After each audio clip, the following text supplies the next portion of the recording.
This Beats speaker up to Apple standards. Let's take a look.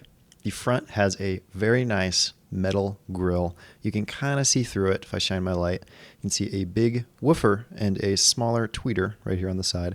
The logo itself is also metal, which is quite nice. On the back, you can see the rest of the device is made of this kind of silicone material. It feels very nice in the hands. It's actually quite slip resistant as well. The bottom actually has these little tiny rubber feet as well, which is super nice. You can kind of tell it does pick up skin oil very, very easily.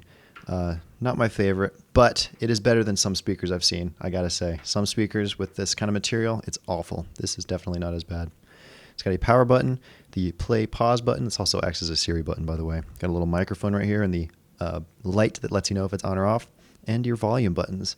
These all feel very nice. It's a very simple shape, and on the back we got the USB-C port. Super simple device. Overall, quite like this device as well. Let's look at the lanyard. As you can see, it has the Beats logo on the lanyard itself, only on one side. It's a very simple lanyard. It's also removable, so you don't have to worry about if you don't want this, you don't need it. Overall, Apple did an amazing job with this speaker in terms of the build quality. I totally recommend it. I think this will last a very long time, and it is quite reminiscent of the SoundLink Flex, if you've ever used that by Bose. Very reminiscent of those materials, so it feels very nice. Yeah, overall, very good job, Apple. Beats speaker pill.